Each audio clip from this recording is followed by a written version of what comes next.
in January, which I've also been involved with. This is the 3-minute thesis competition in which our illustrious competitors will have 3 minutes to present their topic of research. We'll have 8 competitors who I'll be introducing as they come. My name is Gretchen McCulloch and I'm your MC for this evening. So I'm going to start by warming up the audience for you guys, because you've been on a break and you need to be warmed up a little bit. So I want everybody to give a round of applause for our illustrious competitors.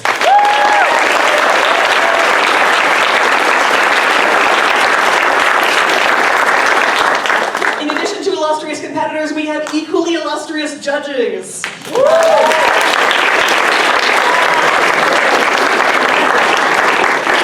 Our judges are Faisal Zelu,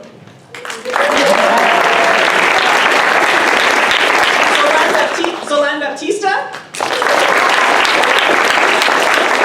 Stephanie Fayez, and Matthew Greer. And finally, not to be competed with in illustriousness, we have our most esteemed and illustrious timekeeper, who is Bruno. Yeah! Talks are indeed exactly or under 3 minutes. So without further ado, we're going to have our first contestant, person, who is Chloe Brotherton, who will be giving a talk called #NastyWomenPersist, Reclaiming Insults on Social Media. Chloe.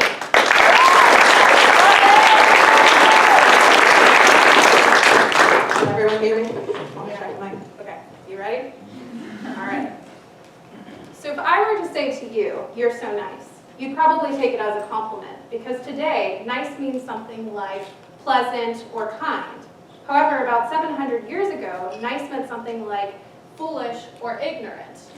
Now this is an example of language change. Meanings change constantly over time, and it doesn't take hundreds of years for them to change. They're changing in our everyday lives, and especially with the rise of social media, which allows people to communicate across the globe and spread these new meanings. So one example of this that I've been studying is the phrase, nasty woman. Now, if you're not familiar with the phrase, here's where it originated. So, during the lead up to the last presidential election in 2016, Donald Trump and Hillary Clinton were in a debate. Hillary was giving an answer, and then this happened. Is to replenish the Social Security Trust Fund. So he called her a nasty woman. And obviously this was negative. However, soon after, online especially, with people who did not support Trump, they then reclaimed this term and started calling themselves and others nasty women. And soon this made the leap from online to offline, and nasty woman was everywhere. It was on posters and signs, shirts, memes, and even Hillary Clinton got in on the action. So it seems like they're not using it in the same way that Trump originally did. So for my project, I wanted to look at how people were changing this meaning. So to do that, I looked at Facebook. So specifically, I looked at 6 Facebook groups that had users who were politically opposed to Trump. And I looked at how they were using nasty woman amongst themselves. So here are a few of my data points. So here in the upper corner, it's kind of small, but it says someone is going to a protest, they're going to be wearing a nasty woman shirt. This person is talking about the nasty woman in themselves, recognizes the nasty woman in someone else. And this person is calling protesters against the Kavanaugh nomination nasty woman goddesses of America, which is one of my favorites. So what's going on here? Obviously, again, this is not the same meaning that Trump meant. Instead, there seems to be this new meaning, this positive meaning that has to do with resistance against Trump. And this is because meanings don't just change in a vacuum. They're completely dependent on social context. So in these specific contexts, we get these new positive meanings that don't completely erase the old negative meaning. And the term for this is recontextualization. So recontextualization basically means that you take a word with an old meaning, you put it in a new context, like these Facebook groups, and you get this new meaning. And due to this recontextualization, I can tell you here today that I am proud to be a nasty woman. Thank you.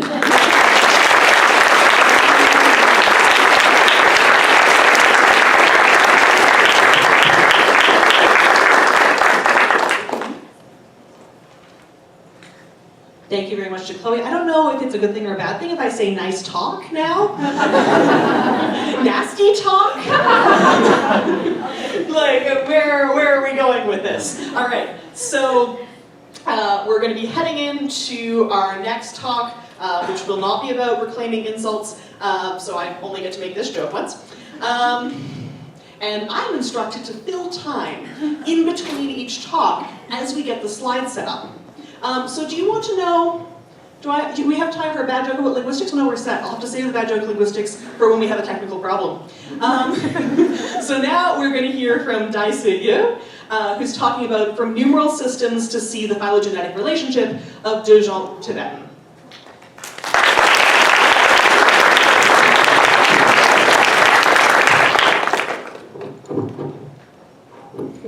Does that work? Okay.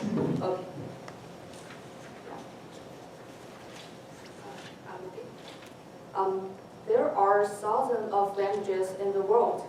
How can we know which are older and which are younger?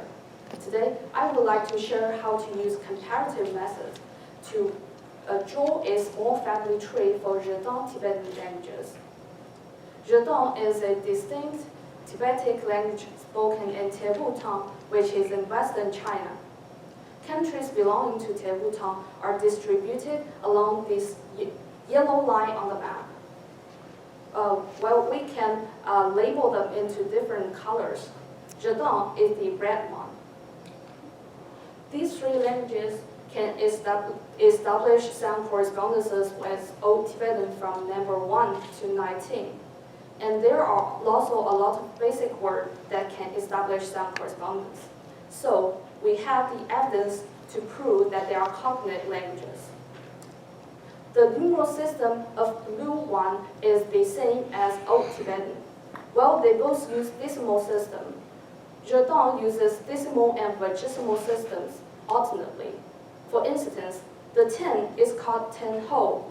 11 to 19 are shown as 10 with a single digit, like 15 is 10 and 5. 20 is another basic unit. If the 10 whole integers are more than 20, it will be shown as 20 together with 10. For example, 30 is 20 and 10, 40 is 2 20s, and so on. Green one can both use the blue type and the red type. So we can establish the sound correspondence with Old Tibetan, both more than 20 and less than 20. Well, the blue one can only, the red one can only establish the correspondence less than 20. For the correspondence, we can draw a conclusion that Xintong diverged from Old Tibetan earlier than blue one. For this reason, Xintong keeps more archaic features and some more innovations that deserve more attention in linguistic research. Now, we have we have already recovered their historical relationship by just looking at the synchronic languages. This is the magic of historical linguistics. Thank you.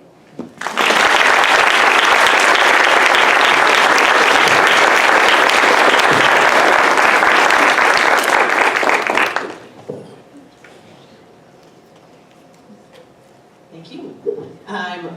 It's very pleasing that the technology is moving fast enough that you're not stuck with any of my terrible jokes about linguistics. But you have to live in hope for a tech failure because then you'll get a really bad one. So next up we have Daniel Krausse talking about small languages also matter, testing syntactic theories in Australian and Oceanic languages.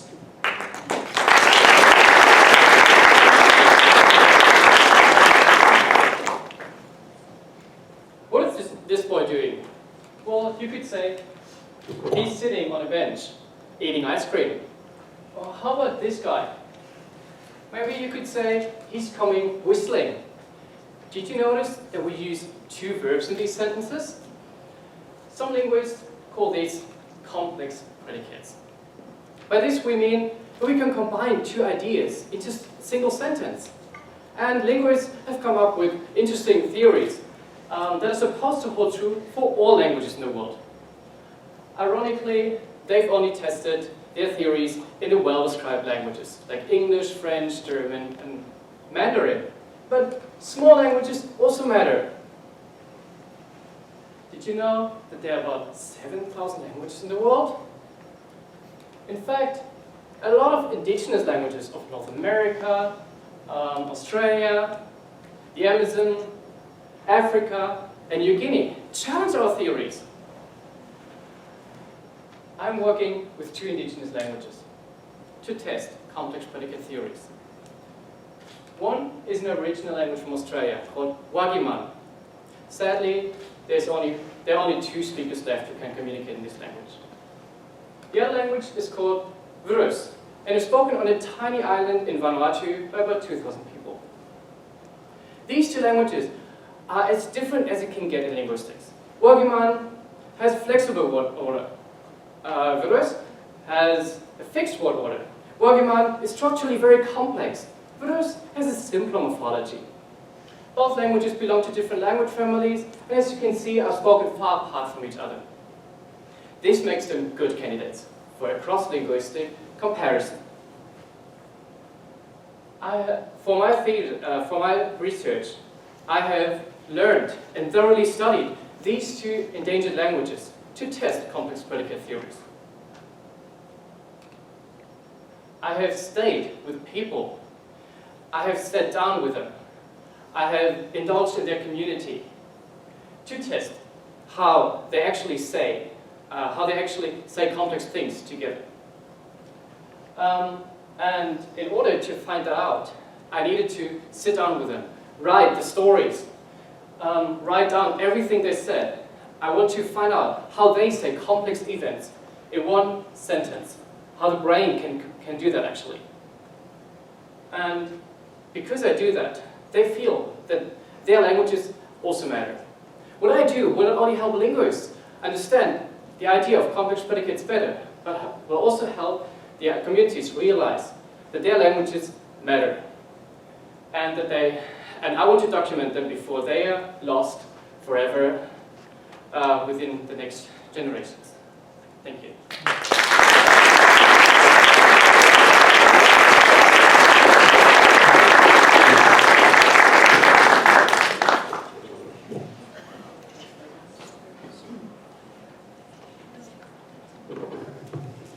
I've been instructed I need to stall for time louder, so you may actually be getting a joke now. I apologize in advance for how much of a pun is involved. All right, so are we ready? Are we ready for this? The judges have been given a bit of time to make their notes, and so you're getting puns.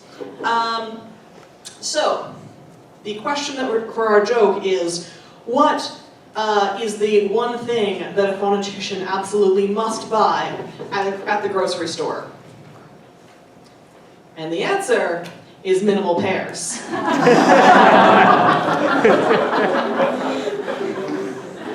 I'm glad to see you enjoyed that. Our judges who are non-linguists are going to be like, what the heck? But the joke was not for them because they have a job to do. The joke was for you because you need to let them do their jobs.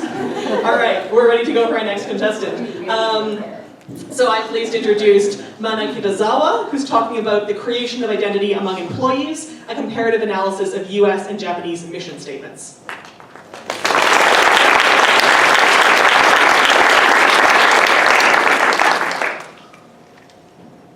Hello everyone. In my thesis, I compared mission statements, kind of corporate discourses between US and Japan. Do you know what kind of cultural differences between US and Japan?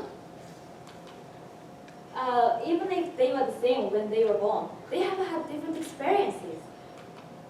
They're familiar with different foods, different sports, different languages, different religion, different lifestyles. For example, many Japanese children sleep and take a bus with their parents until they became about 10 years old.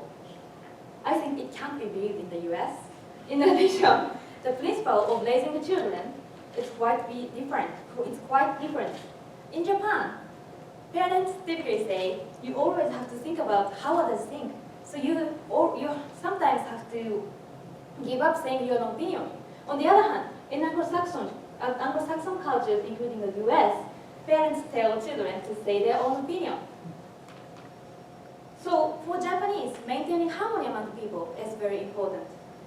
But for people in Anglo-Saxon cultures, the more important thing is to indicate their own stance to others clearly. Most companies have their own mission statements because they believe that mission statements are one of the most valuable tools to make the employees construct their own identity as a team member and cooperate with each other to achieve common goals. This is an example from LS's mission statement. So I attempt to answer two questions. First, how does the mission statement promote identity construction among employees? Second, if they implement different strategies, how do their mission statements reflect each cultural tendency? Some studies show that there are three ways to promote identity construction. First, addresses tell addressees that they share some substances, such as goals and values. Second, addresses make addressees recognize the common enemies or the existence of others. Third, addresses use the pronoun we, including addresses and addressees.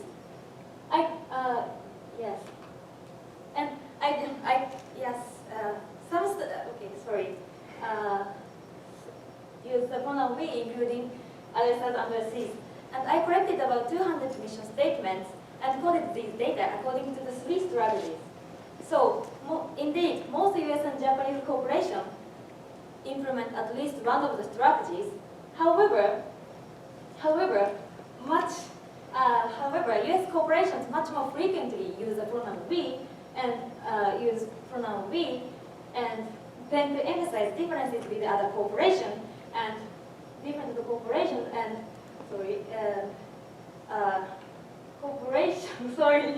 differences with other corporations and tend to emphasize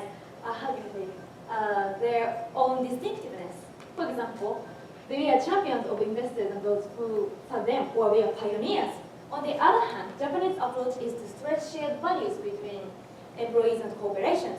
For example, we reflect our employees' desire to save so many people, or a sincere company that is trusted by our business partners. So, my thesis demonstrates that the US and Japanese corporations try to create the identity among employees it depends on, how can I say, the employees,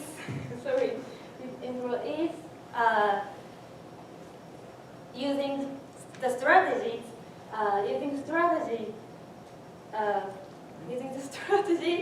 it's suitable for each culture. Thank you.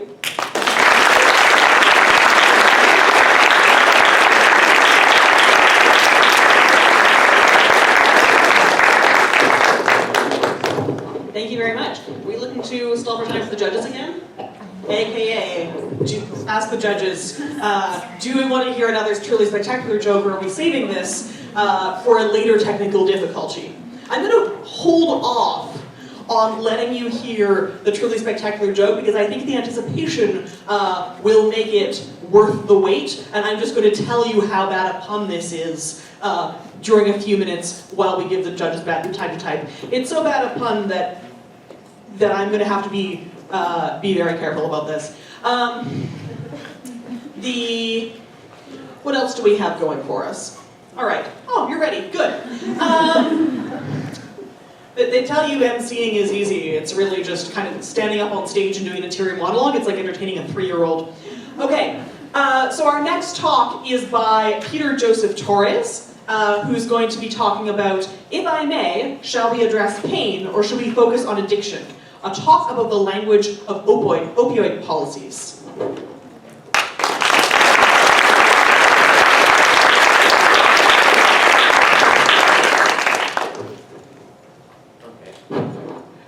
Back in the 1980s, the major problem in the United States was the lack of strong pain medication. Opioids were the solution to that problem. Unfortunately, the solution has ended up becoming the problem this time. My study is about a key component of the crisis that we often ignore, language. I look at medical interactions because language is what patients use to describe their pain. I look at the media because language is what pharmaceutical companies use to advertise their opioids. But today I'll be focusing on policies because language is what policymakers use to address the opioid crisis. So as linguists, we are aware that the way we present information could affect the decisions other people make. This is especially important in policies, which, by the way, could be very confusing because policymakers are so obsessed at using modal verbs. Modal verbs are words like can, may, and should that allows us to express ability, permission, and obligation. Yes, policymakers love modals the same way sharks love blood. So I thought, why not use them to develop a framework that could streamline policy analysis? So hear me out. For example, we have an institute policy that says, Georgia may bring the cowbell and Raul should bring the cowbell. On the surface, we know that Georgia has a permission and Raul has an obligation. But what really happens here is that both Georgia and Raul will have to process this information before they can make a decision. Now, as you can see, Raul doesn't have as much of a choice, but he likes cowbells, so whatever. So, although oversimplified, these examples show that paying attention to modals could provide us with 3 crucial information that will be very useful in analyzing policies.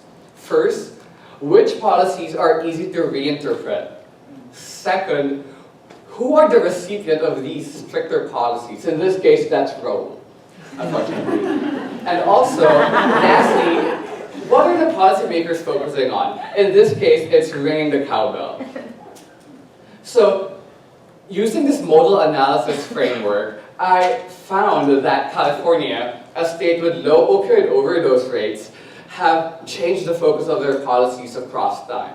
And just to show you how legit California policies are, these are how their opioid policies have become. They say no to jail, yes to rehab. Don't blame the doctors, go after the friendly neighborhood heroin dealer. Analyzing modals allow us to map how states are approaching the opioid crisis, which could be very useful in analyzing future policies and as a template for future public policies. And so, as linguists, our role is to be able to communicate and find ways to how to use the most mundane words in the best way possible. And that's where I end my talk. Thank you very much.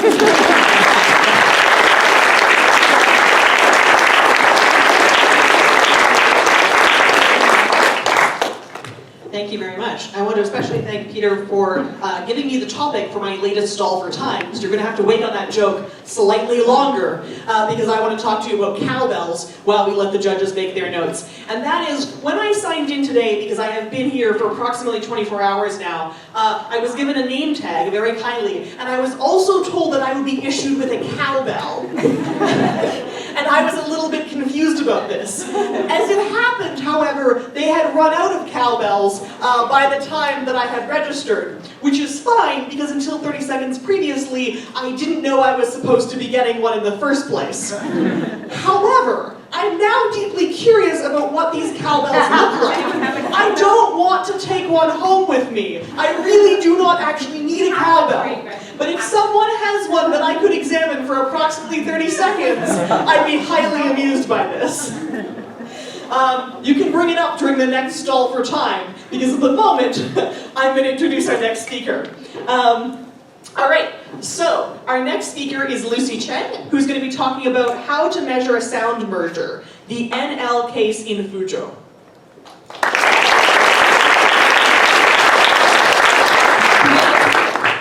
Okay, so now follow me, read the 2 words, nap and lap. Yeah, why don't you follow me, read it? Okay, nap and lap. Yeah, you sense it. N and L sound so different in English, and it's also true in Mandarin. However, today I want to tell you, in Fuzhou, a local language spoken in Southeast China, N and L are merging. Oh, some surprised faces. And why would you? The question is, why would you trust me? So, I can tell you, as someone who do experiments, I can test a sound change. I can test how N and L are merging in a language that you don't even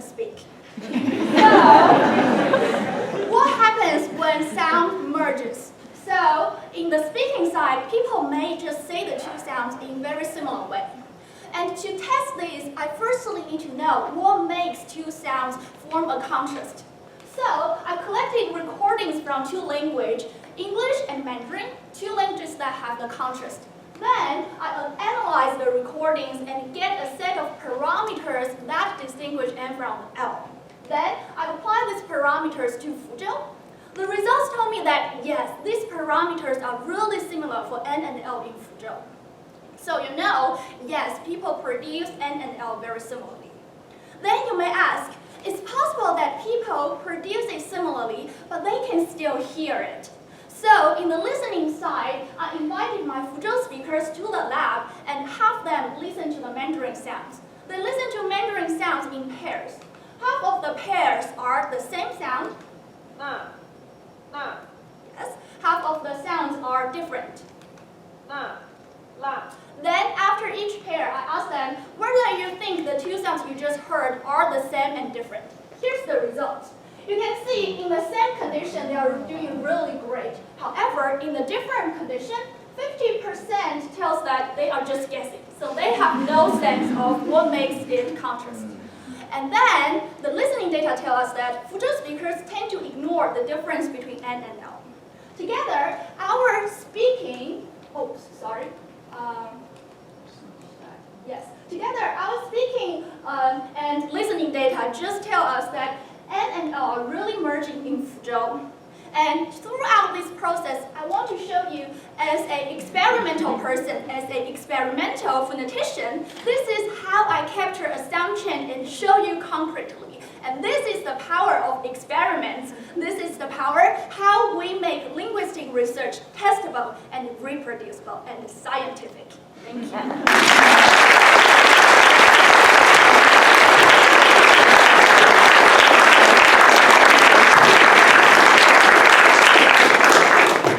Thank you very much. Do we have a cowbell in the audience? Has anyone gotten a cowbell? There's a picture on the website. So the problem is I've already seen pictures of cowbells. I've even seen video of cowbells. I'm not sure, in fact, if I have or have not experienced the ringing of a cowbell myself. And if it was apparently too long ago. Does anybody know, like, what's the story of the cowbells? Why are there cowbells? Georgia? No. Raoul really wanted them. We had cows. Oh, there are cows, and the cows get bells. There are cows on campus. I haven't seen the cows yet. Okay. And then also there's bike races. There are bike races and people ring bells in there, so when you merge the cows with the bells, you end up with cowbells. I see how this works. Is this linguistics? The two words come together and then they end up as a new thing. Kind of new. Okay, that's fantastic. Does it look like our judges are ready, or do I need to keep talking? All right, great. I am very pleased to introduce our next speaker, who is Tasheney Francis, who's going to be talking about can't avoid avoidance.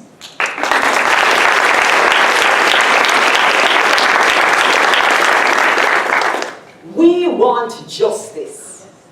Is that the platform to air your grouses, perhaps? What if who give the platform have the power and they want justice too? Hi, I'm Tasheney Francis, and I'm examining the interviews of resident witnesses in a formal search for truth. May 2010, armed forces marched into Tivoli Gardens, a community in Jamaica, beat to a pulp their husbands, shot and killed their sons. See, the government of Jamaica wanted the arrest of the alleged area leader. But why over 70 of the citizens had to die? Hence, thousands of tax-paying dollars are invested to get at the truth. So, citizens take the platform with the hope to be compensated.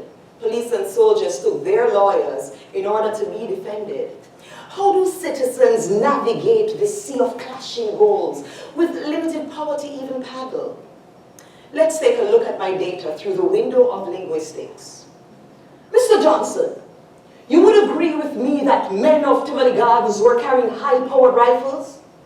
As linguists, we can see that that's a statement put forward as a question to get the citizen to come on their side. Now, if Mr. Johnson says yes, then soldiers had all right to fire shots. But if he said no, how do we explain the exchange of fire? I can't agree with you. I didn't see, right? Shift play. If he didn't see, then he lacks credibility to even comment. Mr. Palmer, were you aware that police stations were set afire? Huh? You're telling me that now? Facial surprise, verbal surprise. If he is surprised, then he can't be aware. But note, he didn't say yes, nor did he say no. Miss Robinson, did you see barricades? I was not looking. As linguists, they examine everything you're saying. The rise and fall in the tune of the voice, movement of the hands, shifting of the gaze. Word choices. Did you see I was not looking? Looking is intentional. Seeing, not quite. So I was not looking doesn't mean she did not see. It only implies that, which means she did not witness any member of her community doing anything wrong. Not when the goal is to get us to understand that they were wronged. So you can say, in order to not say, avoid to preserve your truth. Every interaction has goals. What happens when the goals clash? You backpedal and reroute. In one word, you avoid. Thank you.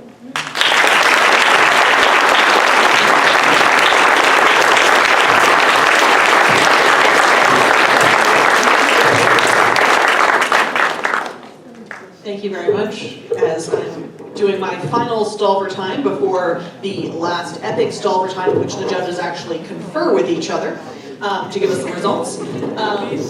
There's some whispering, but it's not my problem. It is putting on the mic that is difficult. Okay, great. So I will just talk over it. Have we found a cowbell, or am I telling a pun? No cowbell. This competition needs more cowbell, as I believe this proverb goes. How the judges are doing okay. All right, yeah, okay, we're good to go. Our next and final speaker is Jillian Bausch, talking about the linguistic features of Greco-Latin words used by Chinese English second language L2 learners in academic writings.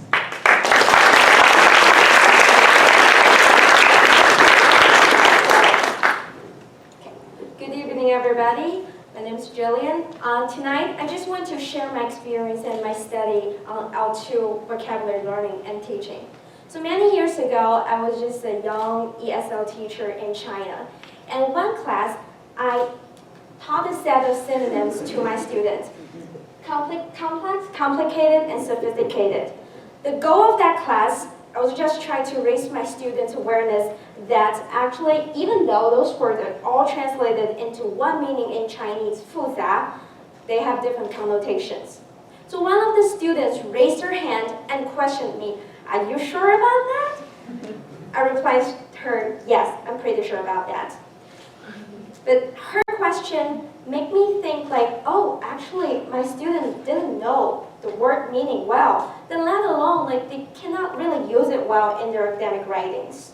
So for those of you who are working with L2 students, you may encounter this type of sentences in your student writing. So these, without adequate vocabulary knowledge, the student kind of use what people refer to use $2 words in expressing 10 cent meanings.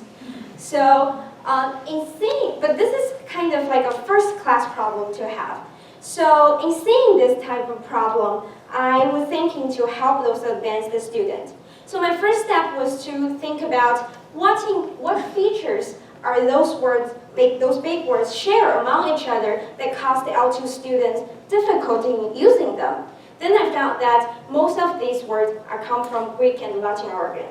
Greek and Latin morphemes are rather alien to L2 students whose first language doesn't really share the heritage.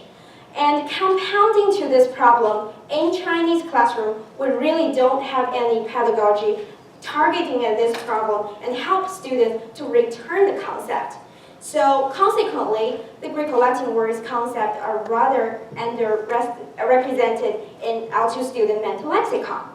So therefore, I propose to investigate linguistic features of using these type of Greco-Latin words The ultimate goal is to actually identify the student usage signature of using this type of words in order to design a vocabulary intervention in the future which tailored exactly for those students.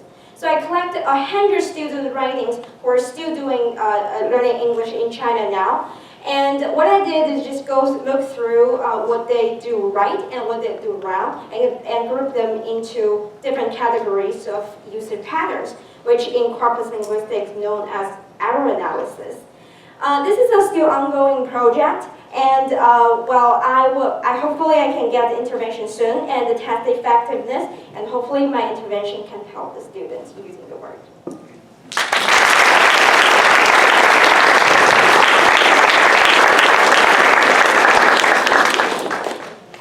Thank you very much. So I'd like to give one big round of applause to all of our speakers.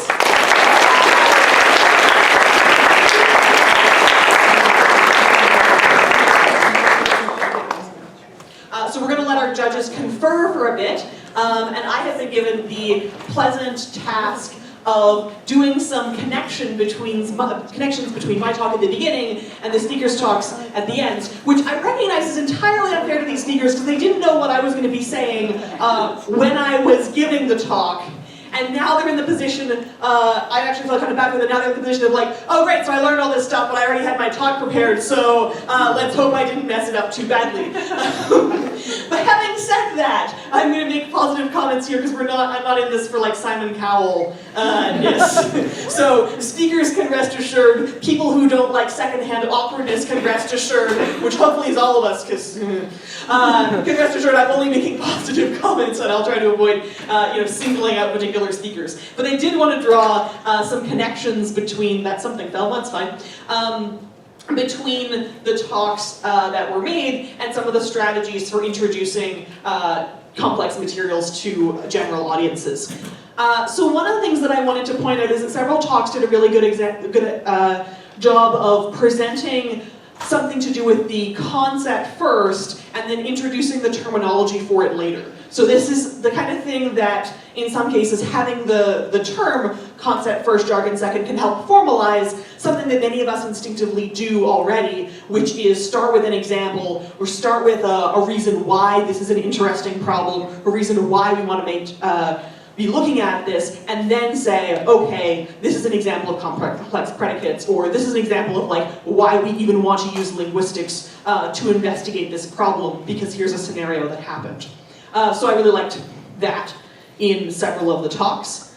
Let's see what other notes that I made. I also really like several people's use of visuals to enhance what they were saying. Here you have, okay, here's a diagram, and I'm going to walk you through all of the pieces of this diagram, or I'm going to walk you through, here's how something's going to happen, here's when it's going to happen. And the use of kind of timing when it comes to visuals, give the audience that pause to let the audience react to what's on the slide, and then have something else happen after that. Let's see. The fun thing about speaking impromptu is that you don't always know what you're going to say. That's what makes it impromptu. I also really like, but you know what the funny thing is? When you acknowledge the awkwardness, somehow the audience is on your side. If you're just embarrassed about it being awkward, the audience is still on your side, but they're just feeling awkward for you. If you can show that you're unbothered by the awkwardness, here's a meta thing, since I don't actually know what I'm saying next, then the audience is willing to laugh with you because clearly you're unbothered as well. This is great. This is the other thing I was going to say. That was another of the talks had an example of, this is the one that gave me the idea to do the cowbell thing, of like, here's a local reference that I think this particular crowd is going to get, which doesn't rely on their status as linguists, because we're aiming to get better at talking to the general public, but here's a particular local reference that I can make that people can do that. So a lot of talks had very effective uses of example sentences. We have a tendency in linguistics to try to make our example sentences sometimes as anodyne as possible. John saw Mary.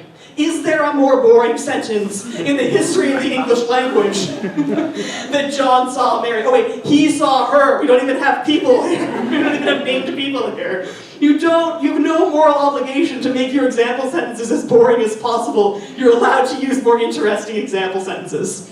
And none of the talks did the John Salmeri thing, so a lot of the talks used example sentences that were more vivid, that maybe had an illustration or had a vivid scene that kind of painted a picture for people about why this might be something that's relevant. And it's funny to me because there are linguistic papers that become known for their specific example. You have things like donkey anaphora, from the kind of horrendous example of every man who owns a donkey beats it. I don't know why we're talking about beating donkeys. I don't condone this. I don't condone animal cruelty.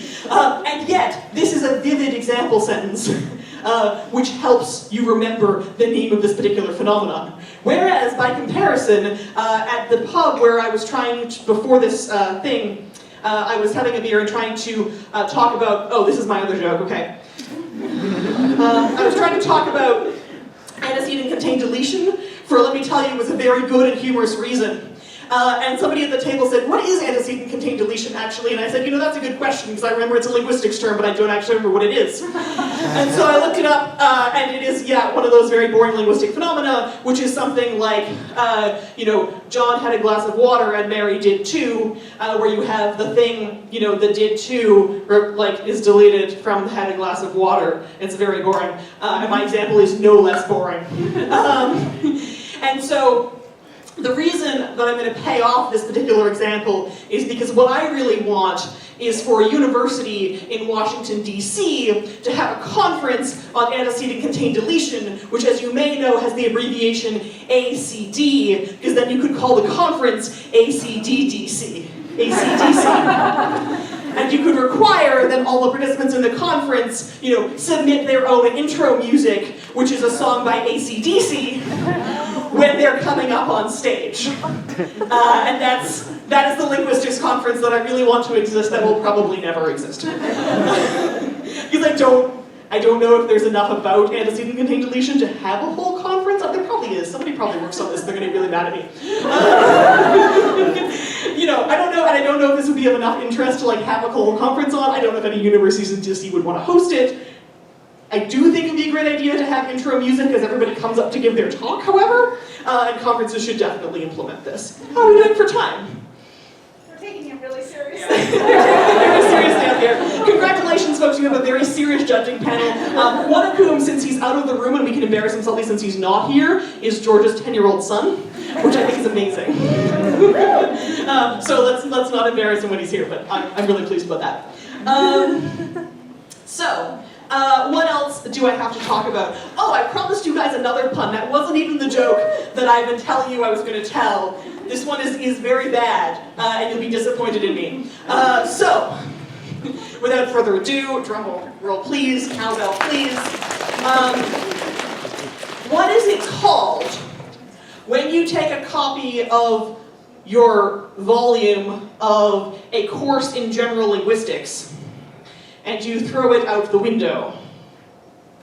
A flying saucer. I told you it was bad, and I was right, was I not? I had to be like, are people going to recognize that's the name of Saussure's book? Because I'm not sure if I would have known that out of context, and I decided that a joke with Saussure's name as a punchline was sufficiently funny that I could just tell it anyway. Welcome to my linguistic stand-up comedy routine. I can tell my career is proceeding swimmingly. Do you have a question? Do you think it's okay if we maybe ask a few questions? Oh yeah, ask some questions. That sounds good. Because I'm definitely running out of things to talk about anyway. Please, ask me questions, Scott. Do you want a mic, maybe?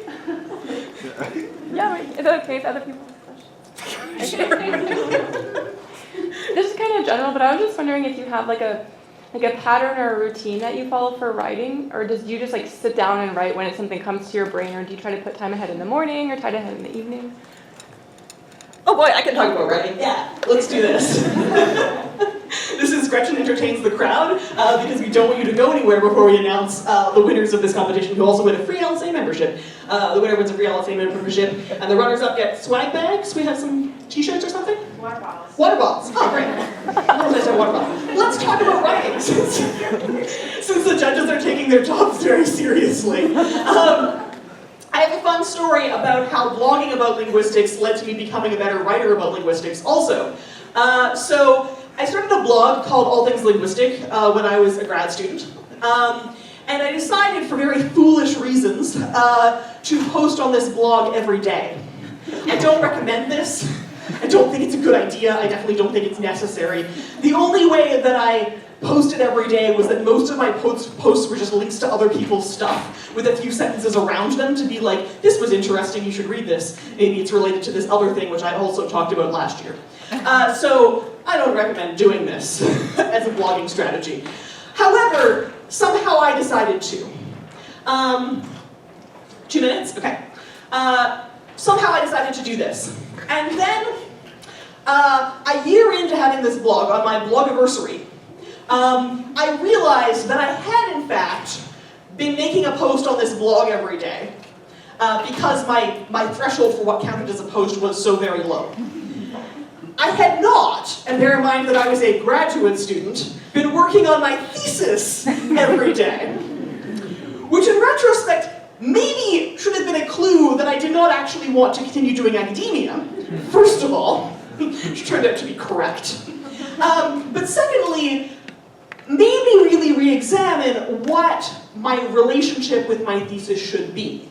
Because I realized that I had been falling into this pattern that I think a lot of us have when we're working on something, especially because this is kind of what undergrad instills in you to do, which is you get a deadline, such as when you're a grad student, like I have a meeting with my advisor, and it's about 2 or 3 days before the meeting with your advisor, and you're like, oh no, I'm gonna panic. I gotta get all the stuff done that I promised to get them done before this meeting. And so you work really hard, and you're really panicked, and you're really focusing, which is probably how you kind of got your papers written in undergrad.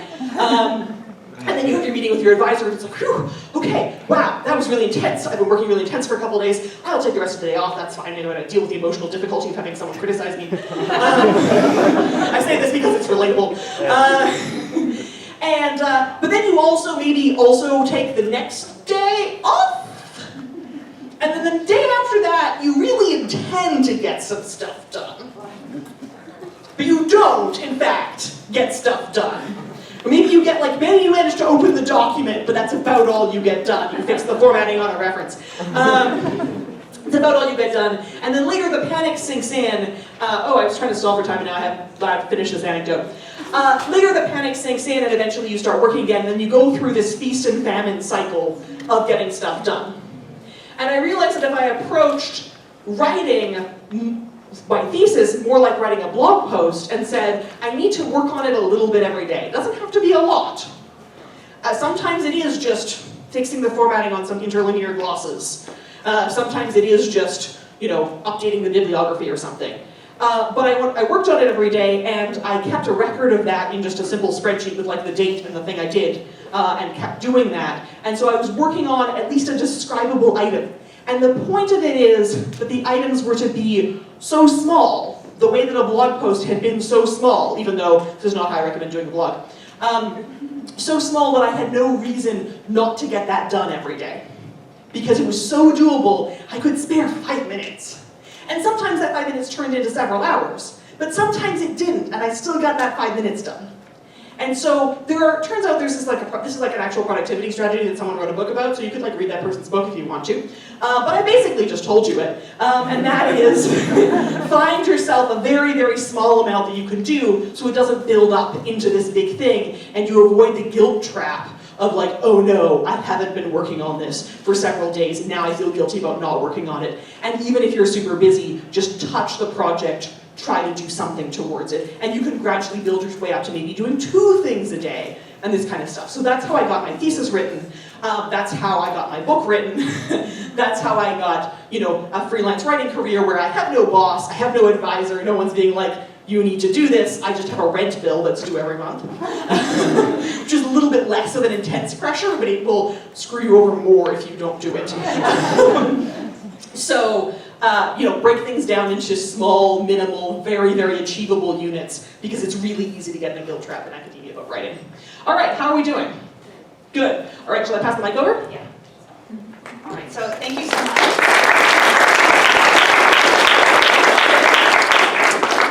First thing I want to do is thank Gretchen.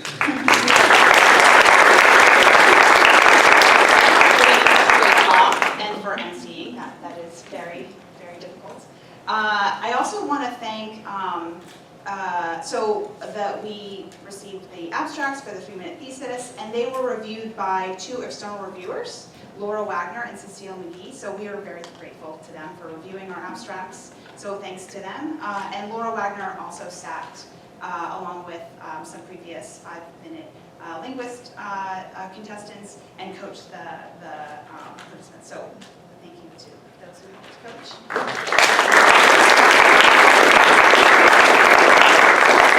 Okay, so we're going to announce we have a second runner-up, a first runner-up, and then a winner. So, and the second and first runner-up and the winner all get a water bottle, an LSA Institute water bottle, and the winner gets free LSA membership for 1 year.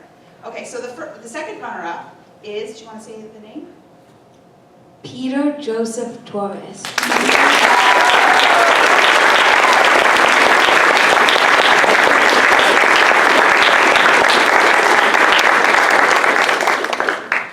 Our first runner-up, Brotherton.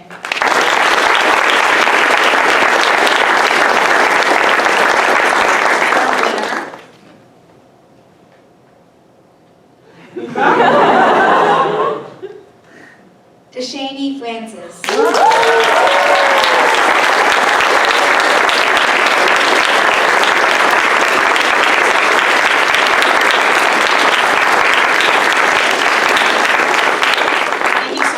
judges, thanks a lot for coming out and for evaluating those, and thanks for everyone for coming. We really appreciate it.